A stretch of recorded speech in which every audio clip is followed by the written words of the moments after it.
Hello everyone, welcome to Study with Sarvagya. This is Sarvagya and today we are going to start our first book of class 11 political science, that is Indian Constitution at Work. So the chapter that we are going to discuss about today is Constitution, why and how. संविधान क्यों और कैसे. So before proceeding with the chapter, अगर आप channel पर नए हैं तो प्लीज चैनल को सब्सक्राइब करिए and share the video among your friends and don't forget to like the video. Okay, so we will be discussing this chapter topic wise and our first topic is why do we need a constitution. हमें एक constitution की, एक संविधान की आवश्यकता क्यों है ना. तो इससे पहले कि हम इस चीज को जाने कि हमें एक संविधान की जरूरत क्यों है, हमें सबसे पहले तो ये जानना होगा कि आखिर संविधान, एक कॉन्स्टिट्यूशन है क्या, कॉन्स्टिट्यूशन होता क्या है ना. और इसके साथ साथ और भी कई सारे क्वेश्चंस निकल करके आते हैं, जैसे कि what are its functions, constitution के फंक्शंस क्या हैं, कैसे काम करता है ये, what role does it play for a society, एक समाज के लिए कैसे काम करता है ये, how does it affect our daily existence, हमारे डेली एग्जिस्टेंस को कैसे इफेक्ट करता है एक संविधान है ना. सो इस चैप्टर को पढ़ने के बाद हम इतने सक्षम होंगे कि हम इन सारे क्वेश्चंस को, जितने भी क्वेश्चंस यहाँ पर लिखे हुए हैं, what is a constitution, what is a need of constitution, why do we need a constitution, हम इन सब क्वेश्चन का आंसर करने में सक्षम होंगे. ओके, सो सबसे पहले मैं आपको बता दूं कि जो कॉन्स्टिट्यूशन होता है वो एक बेसिक सेट ऑफ रूल्स होता है ना. मींस कुछ बेसिक रूल्स होते हैं जिनके अकॉर्डिंग एक कंट्री या फिर एक सोसाइटी गवर्न की जाती है. उन रूल्स को एक, हर पर्टिकुलर सोसाइटी का एक अलग कॉन्स्टिट्यूशन होता है. मींस हर पर्टिकुलर सोसाइटी का नहीं, हर देश का, हर कंट्री का अपना एक अलग कॉन्स्टिट्यूशन होता है. एंड उन्हीं कॉन्स्टिट्यूशन में जो कुछ रूल्स होते हैं, उन्हीं रूल्स के अकॉर्डिंग उस कंट्री को गवर्न किया जाता है, रूल किया जाता है. उन रूल्स को वहां के कंट्री के जो लोग होते हैं, पीपल होते हैं उस सोसाइटी के, वो फॉलो करते हैं. ठीक है. So our first point is constitution allows coordination and assurance. हमारा जो कॉन्स्टिट्यूशन है वो क्या क्या प्रोवाइड करता है, कोऑर्डिनेशन एंड एश्योरेंस है ना. सो किसी भी समाज में रहने के लिए, मिलजुल कर रहने के लिए, पीसफुली रहने के लिए हमें उस समाज के लोगों का आपस में कोऑपरेशन चाहिए होता है. मींस अगर कोई एक सोसाइटी है जिसमें बहुत सारे लोग रह रहे हैं, तो उस सोसाइटी में लोग अगर पीसफुली रहना चाहते हैं तो उन्हें एक दूसरे का कोऑपरेशन करना होगा. क्यों कोऑपरेशन करना होगा?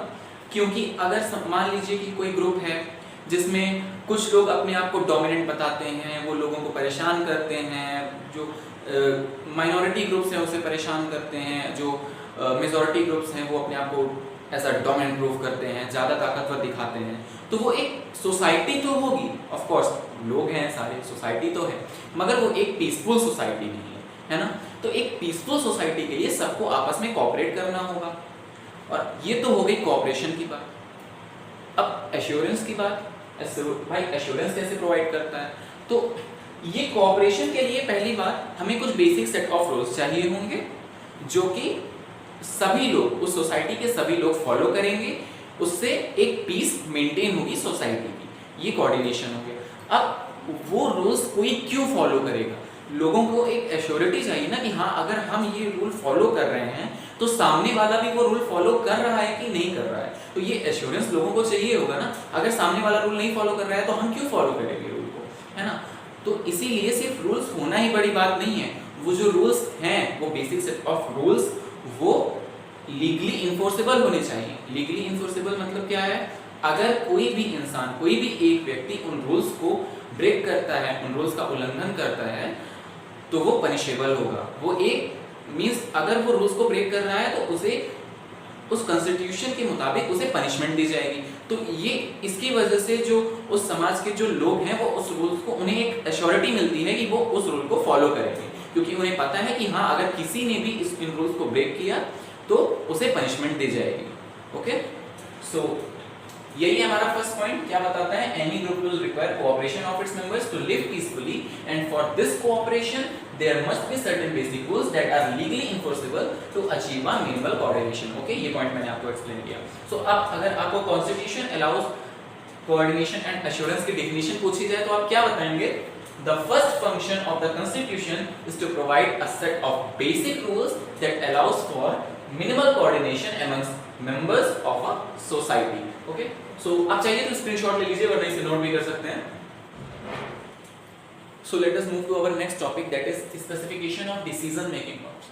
सो हम जानते हैं कि जो कॉन्स्टिट्यूशन है वो एक बेसिक सेट ऑफ रूल्स है, फंडामेंटल बॉडी है जिसके अकॉर्डिंग कोई भी सोसाइटी गवर्न की जाती है, वहाँ के लोगों पर रूल किया जाता है। बट आखिर वो रूल्स होने क्या चाहिए जिनके अकॉर्डिंग उस सोसाइटी के लोगों को गवर्न किया जाएगा, एंड कौन है वो जो ये डिसाइड करता है कि इस सोसाइटी के लोगों पर इन रूल्स एंड रेगुलेशंस के अकॉर्डिंग गवर्न किया जाएगा।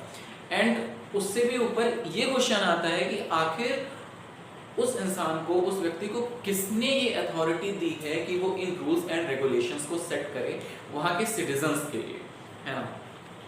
तो यही हमारे पॉइंट में, we know that constitution is a body of fundamental principles, ठीक है, according to which our state is constituted और गवर्न, ये हम बताया, and what these principles should be, आखिर वो प्रिंसिपल्स होने क्या चाहिए। Moreover, who gets to decide these principles and who gave them right to decide? And किसे ये अथॉरिटी होती है कि वो उन प्रिंसिपल्स को डिसाइड करे, एंड वो राइट उस अथॉरिटी को किसने दिया, किसने वो राइट दिया कि वो उन रूल्स एंड रेगुलेशंस को डिसाइड करे, है ना। तो अलग अलग कॉन्स्टिट्यूशन में अलग अलग लोगों के पास पावर होती है इन रूल्स एंड रेगुलेशंस को डिसाइड करने की। जैसे कि एक अगर मोनार्शियल कॉन्स्टिट्यूशन है तो वहाँ पर मोनार्च के पास पावर होगी इन रूल्स एंड रेगुलेशंस को सेट करने की, इन रूल्स एंड रेगुलेशंस को बनाने की, जिसके अकॉर्डिंग वहाँ के सिटीजन्स गवर्न किए जाएं।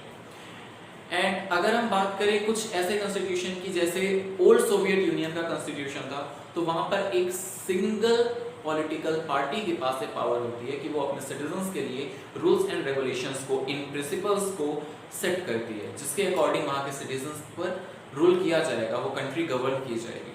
बट अगर हम एक डेमोक्रेटिक कंट्री के कॉन्टेक्स्ट में बात करते हैं तो वहाँ के उस कंट्री के जो सिटीजन्स हैं उनके पास ये अथॉरिटी होती है कि वो उन रूल्स एंड रेगुलेशंस को सेट करें, उन प्रिंसिपल्स को सेट करें, जिसके अकॉर्डिंग उनकी कंट्री गवर्न की जाएगी। बट आखिर कैसे, है ना, कैसे पीपल्स डिसाइड करेंगे। हमने कॉन्स्टिट्यूशन ने तो कह दिया कि पीपल डिसाइड करेंगे, बट कैसे करेंगे? क्या हर छोटे छोटे मैटर पर, हर छोटे छोटे प्रपोजल्स पर सिटीजन्स से वोटिंग कराई जाएगी, या फिर सिटीजन्स एक रिप्रेजेंटेटिव को इलेक्ट करेंगे जो उनके लिए उन रूल्स एंड रेगुलेशंस को गवर्न करेगा, है ना। एंड अगर रिप्रेजेंटेटिव्स को इलेक्ट करेंगे तो कैसे इलेक्ट करेंगे और कितने रिप्रेजेंटेटिव्स होने चाहिए, है ना।